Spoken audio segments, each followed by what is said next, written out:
Ang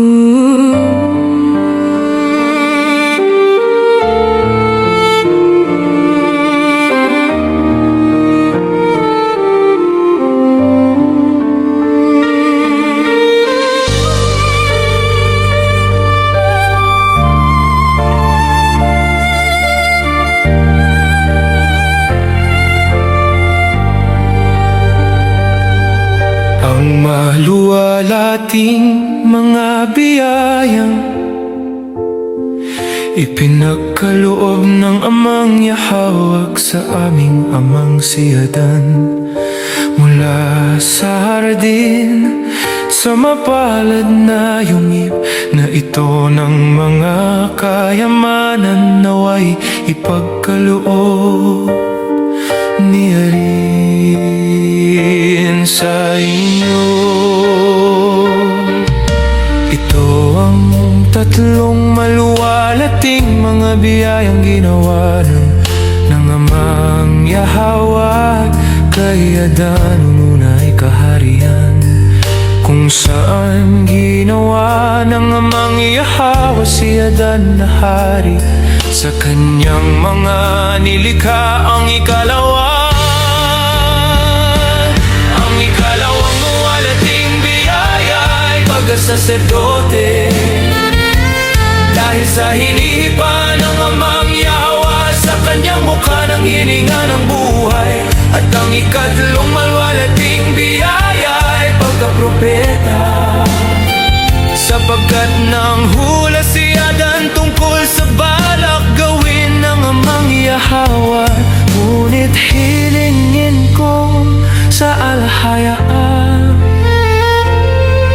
Amang Yahawag na ipagkaloob ang tatlong maluwalating biyayang iyon sa inyo, mga inapo,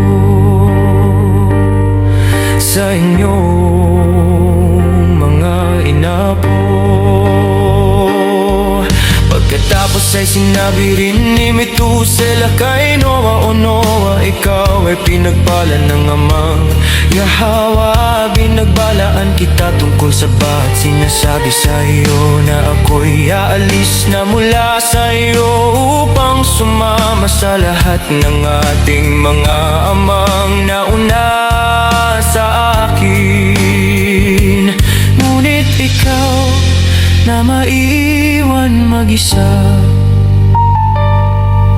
kasama ng iyong mga anak sa banal na bundok na ito, tuparin mo ang utos na ibinibigay ko sa'yo.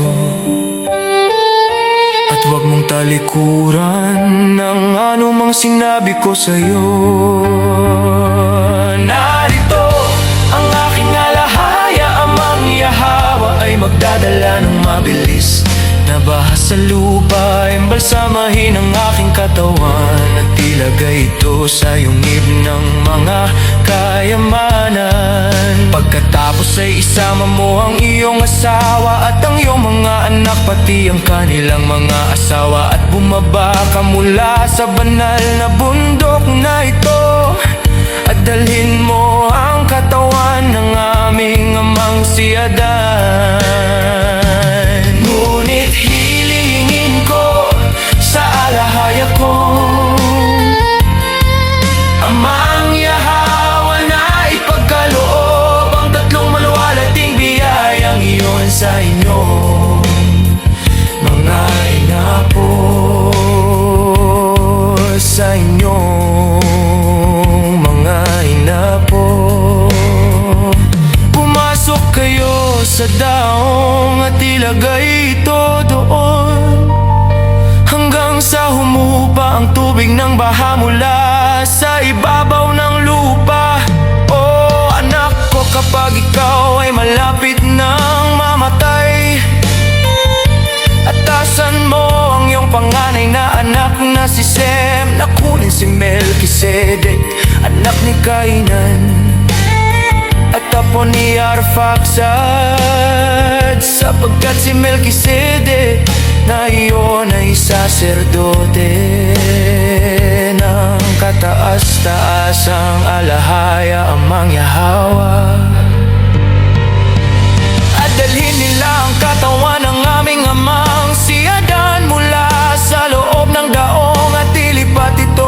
at ilibing sa lupa.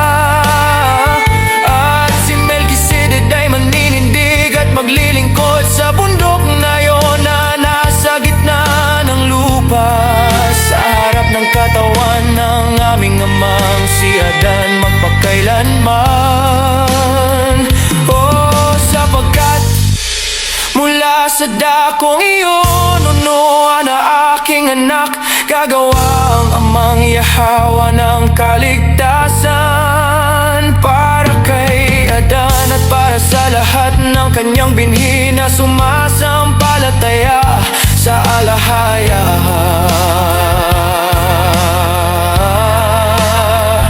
Amang Yahawa.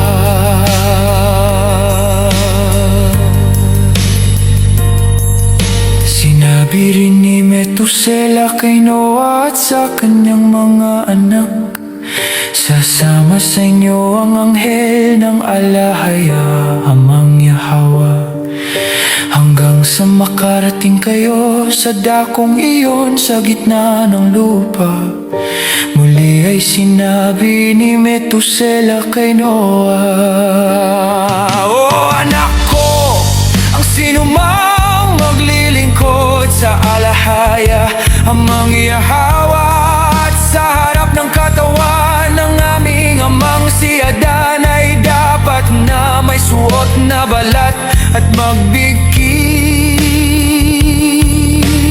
ng katad sa kanyang baywang.